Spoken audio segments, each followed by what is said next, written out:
twongeye kubasuhuza mu izina rya Yesu Kristo. Amahoro y'Imana n'ubuntu bwa Mwuka Wera nibikomeze biganze. Dusuhuje buri muntu wese wakoze subscribe. Imana iguhe umugisha, imbaraga n'amavuta mu izina rya Yesu. Kandi nawe niba utarakora subscribe, niwo mwanya wo kuyikora kugira ngo ibiganiro byacu bijye kugeraho neza. Kandi mwe mutwereka ko mudukunda, mukora share, mukanda like, mutwereka ko mudukunda, mugasharinga. Nukuri bijya bitunezeza iyo tubonye hari abantu badukurikiye. Izina ry'Imana nirihabwe icyubahiro, kandi Uwiteka Imana ajya abagirira neza mu byo mukora byose. Rero nawe niba utaragira umwanya wo gukora subscribe, reka nguha amasegonda 5. Nukuri hangano bikora kugira ngo ibiganiro byacu bijye bikugera. Ikindi cya kabiri, uba uduteye n'inkunga. Rero bikore, kandi Imana izajya ibana nawe. Imana iguha umugisha. Muri kumwe nanjye Pastor Joshua Gasigwa. Twongere rero kuba ikaze muri uyu mwanya wa mbere y'uko nko kubika. Imana ikomeje gukora ibikomeye, kandi Imana ikomeje kwitamurura. Dukomeje kubona Imana ikora mu buryo bumwe ndetse n'ubundi. Izina ry'Imana nirishimwe, izina ry'Uwiteka Imana nirihabwe icyubahiro. Nuko mubizi, mbere y'uko dusenga turabanza tukumva ijambo ry'Imana, twarangiza tugasengera muri iryo jambo. Uyu munsi Imana irampaye ijambo mu buhanuzi ngiye kuguhanura muri iki gitondo. Imana yambwiye ngo nkubwire ngo Uwiteka Imana aracyagufitiye ibyo kurya. Imana iracyafite ibiryo ku buzima bwawe. Imana iracyagufitiye ibyo kurya. Imana iracyagufitiye ibyo kunywa. Ntabwo ari wowe ugomba kwicwa n'inzara. Ntabwo ari wowe ugomba kubona ibintu byose byanze. Ntabwo ari wowe ugomba gusabiriza. Imana iracyagufitiye ibyo kurya, cyane cyane yuko uri mu mugambi wayo, kandi ukaba uriho kugira ngo uyinezeze ndetse uyiheshe icyubahiro. Imana iracyari muri gahunda yawe, iracyagufitiye ibyo kurya mu izina rya Yesu Kristo. Mu nzira zose uri gucamo, Imana iracyagufitiye ibyo kurya. Muri buri kimwe cyose uri kureba, Imana iracyafite igiseke cyawe. Imana iracyafite ibyo kurya byawe mu izina rya Yesu. Sinzi niba umurikiranye kugira ngo wakire iri jambo, wakire iyi message yawe. Imana iracyagufitiye ibyo kurya n'ibyo kunywa. Izina ry'Uwiteka Imana nirihabwe icyubahiro. Tugiye gusoma ijambo ry'Imana riri mu gitabo cy'Abami ba mbere. Turasoma ibice byaho, turasoma mu gitabo cy'Abami ba mbere ibice byaho 9. Abami ba mbere turasoma ibice byaho 19 sorry, turasoma ibice byaho 19 dore ku murongo waho wa 5 tugeze ku murongo waho w'8. Abami ba mbere ibice byaho 19 turasoma duhereye ku murongo waho wa 5 tugeze ku murongo waho w'8. Reka dusome mu izina rya Yesu. Nuko yiryamira munsi y'icyo giti cy'umurotemu arasinzira. Agisinziriye, marayika araza amukoraho aramubwira ati, byuka urye. Arakanguka abona umutsima utaze ku makara n'agacuma k'amazi biri ku musego we. Ararya, aranywa, arongera ariryamira. Marayika w'Uwiteka agaruka ubwa kabiri amukoraho aramubwira ati, byuka urye kuko urugendo ari runini rugukomereye. Nuko arabyuka, ararya, aranywa, iyo nda ayigendera iminsi 40 n'amajoro 40, agera i Horebu ku musozi w'Uwiteka. Imana y'amahoro ihabwe icyubahiro. Iri ni ijambo ry'Imana ritubwira amakuru y'umugabo wita Ishubi. Uyu mugabo wita Ishubi yitwa Eliya. Eliya ngo ni igihe yari ari mu gihe yumva gukorera Imana, yumva umuhamagaro umubyiga, ngo ariko Eliya agahura n'inzitizi. Ngo hari umwami w'Abayisiraheli witwaga Ahabu. Ngo uyu mugabo yari yarishe amabwiriza y'Uwiteka, aragenda azana umugore w'umunyamahanga witwaga Yezebeli. Abona ibyo ntabwo bihagije, ngo atangira gukura Imana nyamana muri Isiraheli, ngo atangira kwimika ibigirwamana, kuko uyu mugore ari byo yasengaga kandi ari byo yifuzaga. Yesu nashimwe cyane. Hanyuma ngo uyu Eliya agakunda gukurikirana amakuru ari kuba muri iki gihugu cya Isiraheli. Reka nkubwire, hari abantu batajya bakurikirana amakuru y'iwabo mu rusengero ngo akurikirane aho umurimo w'Imana ugeze. We aragenda gusa agenda agiye kurata ibitenge, agenda agiye kureba abambaye neza, agenda agiye kureba abazi kuririmba, agenda agiye gutereta abagore cyangwa abasore cyangwa abagabo, agenda muri buri kimwe cyose kidafite agaciro, ugasanga ntabwo ari gukurikirana umurimo w'Imana. Ariko nani Eliya ngo arita ishubi, aravuga ngo nubwo ntari muri Isirayeli nkaba ndi i Gileyadi, ndita ishubi, icya kabiri nkaba ndi umunyagano, ariko ni ngombwa ngo nkurikirane amakuru y'i Yerusalemu y'Isirayeli, kuko nzi ko basenga Imana nyamana. Reka nkubwire, biragatsindwa ko ahantu wageze ukahafashirizwa unanirwa gukomeza kubaza amakuru yabo. Ese bameze bate? Baracyasenga se? Bameze bate se? Runaka se aracyarimo? Runaka se aracyambaye imbaraga? Ibuka babandi mwakirijwe rimwe, ubaze amakuru yabo, ukurikirane. Ahari menya Satani ashobora kuza akibizamu, none nasanga yarebye izamu, ushakishe buryo ki niba wowe ugihagazemo wakongera ukabasanga mu kibukiranye ibihe bigendanye n'uko wakurikiranye umurimo w'Imana, ukamenya buri kimwe cyose, ukamenya aho abantu bageze n'aho ibintu bigeze. Imana ishimwe kandi Imana ihabwe icyubahiro.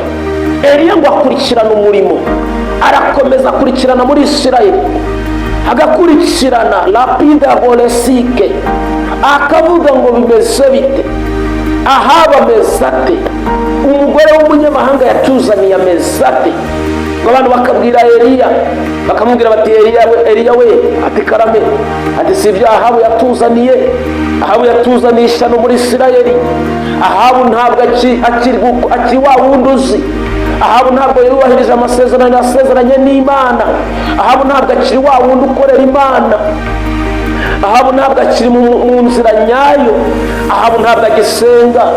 Ahabu ntabwo aciyiriza ubusa. Ahabu ntabwo agikesha amakesha. Ahabu ntabwo akirara mu masengesho ari guhamagara Imana, ari kwibwira ngo urera. Ahabu ahubwo umugore yazanye yaramuhinduye. Ahabu asigara ayoborwa n'umugore we. Umugore we yaragiye azana ikimasa cyitwa Bali, azana ibigirwamana by'ibishushanyo. Ahabu yabyubakiye ingoro, amaze kubyubakira ingoro, Ahabu aragenda atoranya abahanuzi b'ibinyoma ba Bali. Aba bahanuzi b'Uwiteka aragenda arabica, ngo amare kubica ahubwo aragenda yimika abahanuzi b'ibinyoma basenga ibigirwamana. Ntabwo ari wa wundi Ahabu wubahaga Imana, wa wundi Ahabu wimye ingoma ari umusore Imana ikamugirira icyizere, ntabwo akiri wa wundi. Ngo Eliya akajya akurikirana yumva amakuru ya Ahabu, ngo agiye kumva yumva aramurenze. Haleluya! Imana iguhe kubabazwa n'umurimo wayo uri gupfa. Imana iguhe kubabazwa n'ibyayo byagiyemo abameni, abatipe, barabipirase, barabyekorotse, babigize by fire by force, babigize can I prophesy? What is that? Can I prophesy? Umuntu hanura bishaka ni ubipanga cyangwa ni connection y'ijuru. Ibintu byarazambye. Imana iduhe guhagarara mu muhamagaro.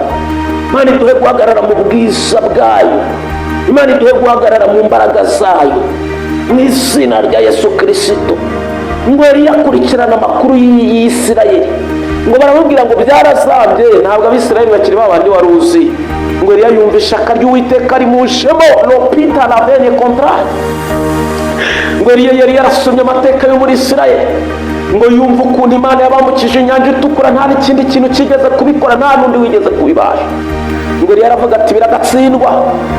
Barahindutse, ati barahindutse. Ntibagisenga, ati ntibagisenga. Haleluya! Imana yo mu ijuru iguhe imbaraga. Ngo Eliya yumva biramubabaje, ngo arangije araza Isirayeli. Ngo ageze kwa Ahabu asanga inkuru bamubwiye niko bimeze. Ngo Eliya yumva umubabaro uramwishe, aravuga ngo uhereye none Ahabu, ibi bintu ukoze bizakugaruka. Wishe abahanuzi b'Uwiteka, ugerekaho no kubaka ibigirwamana, kandi uzi imbaraga z'Imana yacu, uzi Imana yo mu ijuru yari yagushize ku ngoma.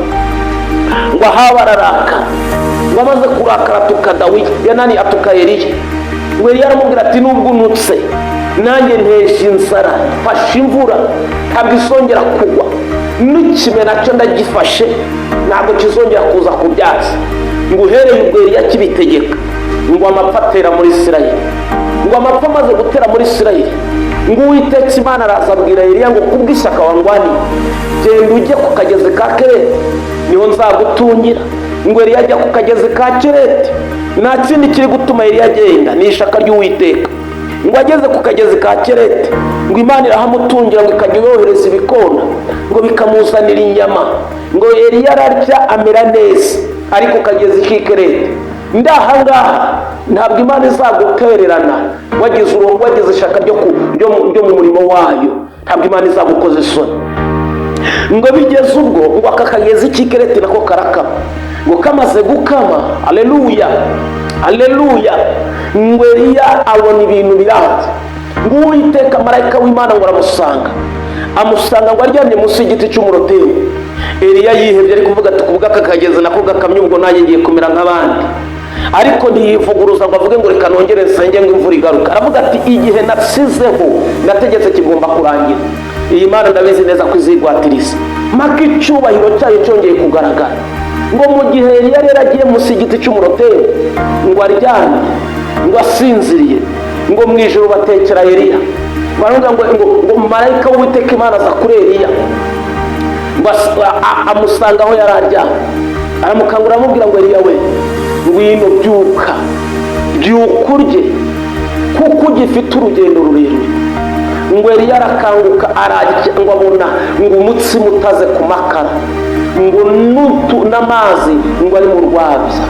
Imana iracyafite ibiryo byawe, Imana iracyagufitiye ibigutunga, Imana iracyafite ibikubeshaho mu rugo rwawe, Imana iracyafite ibikubeshaho mu kazi kawe, Imana iracyagufitiye surprise nyinshi. Imbabura y'Imana ntabwo yigeze izima, imbabura y'Imana ntabwo yabuzeho amakara. Imana iracyari kukokereza agatsima ku makara yayo. Imana ishimwe, Imana ihabwa icyubahiro, ntabwo ari abantu babigizemo uruhare. Ngo Eliya arabyuka ararya, ngo amaze kuryamwa n'amazi, ngo arongera araryama. Marayika w'Imana arongera agaruka bwa kabiri, ngo noneho arongera amukoraho, aramubwira ngo Eliya we, ongera ubyuke urye, wiyongeze urye kuko ugifite urugendo runini kandi rukomeye, rungana n'imyaka 3 n'amezi 6. Kandi ikindi uracyafite kugenda kugira ngo ugere Sarefati, aho ubundi buryo bwo kugutunga buri bwo twamaze gutegura. Ongera urye rero, ntabwo dushaka kugenda uri gusinzirira mu nzira cyangwa ngo ugende urasitara. Ngo Eliya arongera ararya, arongera agira ute ararya. Imana ikongeze, ntabwo Imana itanga rimwe, Imana yacu irongeza, tubakakubeshya. Imana yacu ni Imana itanga ibiryo, yarangiza ikanongeza, ntabwo itanga ibiryo rimwe ngo nirangiza uvuge ngo genda udahaza. Eliya ariyongeza, Imana irongera imwongeza ibyo kurya. Ngo arangije aragenda ageze Sarefati, agera ku mupfakazi. Reka nkubwire, Imana iracyagufitiye ibigutunga, Imana iracyagufitiye ibyo kurya, Imana iracyagufitiye surprise, Imana iracyagufitiye kado. Ndabizi neza yuko muri uyu mwanya hari imirimo y'Imana igiye kugaragara, izina ry'Uwiteka Imana rigahabwa icyubahiro. Tugiye gusenga Imana, ubwira Imana ngo urakoze yuko muri stoke yawe n'imbabura yawe itarazima, urakoze ko imbabura yawe itarazima, urakoze ko muri stoke yawe hakirimo ibyo kurya, urakoze yuko ukinyizirikana, urakoze yuko hari n'ibindi uri kuntegurira birenze ibyo nabonaga, ndetse ndabizi neza yuko uzangeza kure. Tugiye gusenga Imana. Data mu izina rya Yesu Kristo, turagushimiye kubwira ijambo ryawe muri uyu mwanya wa mbere yuko inkoko ibika.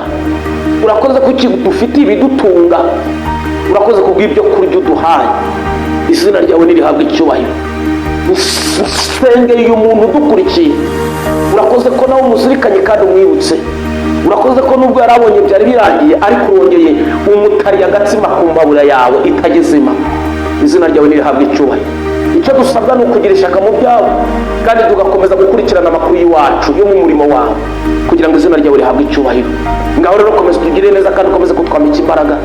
Mana, iri jambo ntirikagere ibijya impfabusa, ahubwo rigere rishinga imizi mu mitima y'uyu muntu udukurikiye, kugira ngo izina ryawe rikomeze rishimwe. Natwe ku munsi w'abakiranutsi tuzabona ikamba ritangirika ryanjye ry'ubugingo. Ngaho komeza ukore kandi ukomeze gukora igikomeye. Urakoze ko wongeye kudutungura bundi bushya, ni mu izina rya Yesu tubisenze, urakoze. Amen.